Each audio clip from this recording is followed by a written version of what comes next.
Michel Siffre, scientifique célèbre pour ses expériences sur le temps, est décédé à l'âge de 85 ans. Michel Siffre, né le 3 janvier 1939, a été attiré dès son plus jeune âge par le monde mystérieux des grottes. Sa passion pour l'exploration et sa curiosité pour ce qui se trouve sous terre l'ont poussé à devenir un spéléologue. Il a passé de nombreuses années à explorer des grottes et a ainsi développé une passion pour la compréhension de la manière dont les humains perçoivent et interagissent avec le temps lorsqu'ils sont isolés du monde extérieur. En 1962, alors que Michel Siffre n'avait que 23 ans, il a décidé de réaliser une expérience que personne n'avait osé tenter auparavant. Avec un courage et une passion sans limite, Siffre a choisi le gouffre de Scarasson, un site reculé situé dans les Alpes italiennes, près de la frontière française, comme lieu de cette expérience. Ce n'était pas une exploration ordinaire, mais un voyage au cœur de la Terre, où le temps semblait s'arrêter. L'objectif de l'expérience n'était pas seulement de découvrir de nouvelles choses sur les grottes. Siffre voulait comprendre comment les humains réagissent lorsqu'ils sont complètement coupés des repères temporels. Sans lumière du soleil pour distinguer le jour de la nuit, sans horloge pour mesurer le temps qui passe, sans calendrier pour enregistrer chaque jour, Siffre a volontairement coupé tout contact avec le monde extérieur et a vécu dans l'obscurité totale pendant de longs mois. Sous terre, Siffre a dû faire face à un environnement totalement différent. Sans la lumière du soleil pour réguler son rythme biologique, il a été obligé de se fier aux sensations de son corps pour organiser ses activités quotidiennes. Se réveiller, manger, dormir, tout dépendait de sa perception subjective du temps, une perception qu'il a rapidement constatée comme étant facilement déformée en l'absence de repères familiers. Pendant son séjour sous terre, Siffre a soigneusement consigné chaque détail des changements psychologiques et physiques qu'il a subis. Il a observé que son rythme biologique commençait à se réguler de manière étrange, avec des cycles de sommeil et de veille beaucoup plus longs que lorsqu'il était à la surface.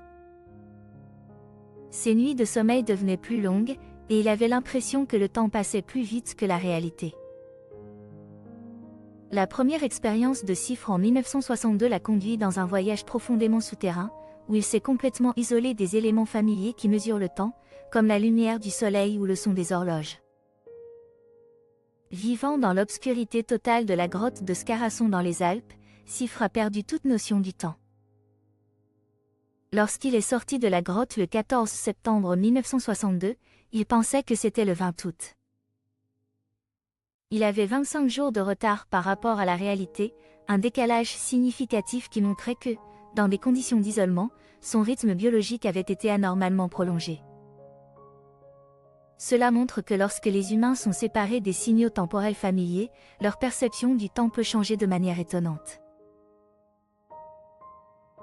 Après le succès de sa première expérience, Siffre a continué à approfondir ses recherches sur la perception du temps. En 1972, il a mené une deuxième expérience, cette fois-ci financée par la NASA. Il a choisi un tout nouvel emplacement, la grotte de Midnight Cave au Texas, aux États-Unis, et a passé 205 jours sous terre, complètement isolé du monde extérieur. L'objectif de cette expérience était d'étudier de manière plus approfondie comment l'isolement temporel et les conditions de vie extrêmes influencent le rythme circadien et la santé mentale humaine. Ce n'était pas seulement une simple recherche scientifique, mais aussi une étape cruciale dans la préparation des missions spatiales de longue durée de la NASA. Les résultats de cette expérience ont fourni des connaissances précieuses sur la manière dont les astronautes pourraient faire face à l'isolement et à l'absence de repères temporels naturels lors de leur séjour dans l'espace.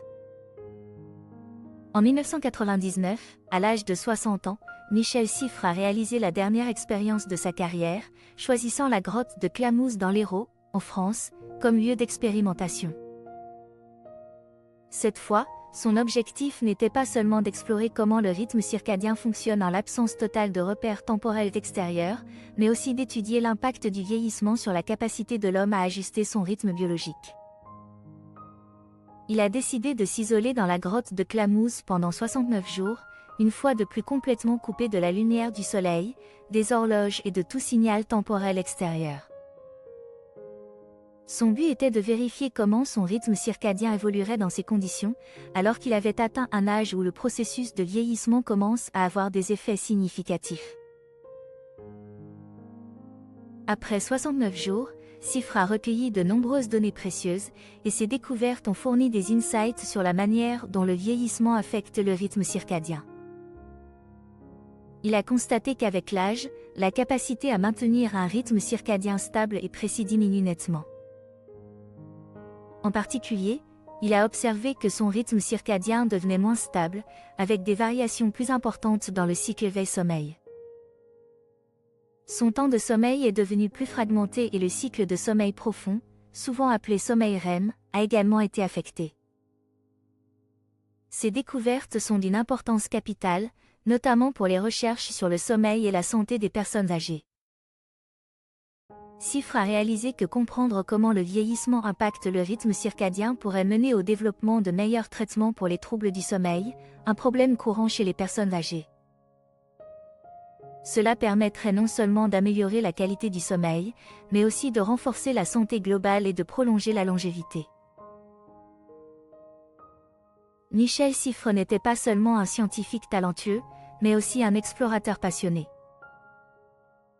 Il a écrit de nombreux ouvrages, dont le livre Astérisque hors du temps astérisque publié en 1963, qui relate ses expériences et découvertes au cours de sa fascinante carrière scientifique.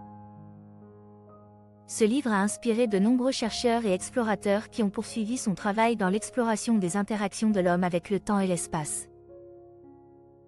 Les expériences de CIFRE ont grandement contribué à une meilleure compréhension des rythmes circadiens, du sommeil et de la manière dont les humains réagissent à l'isolement et à la privation de temps.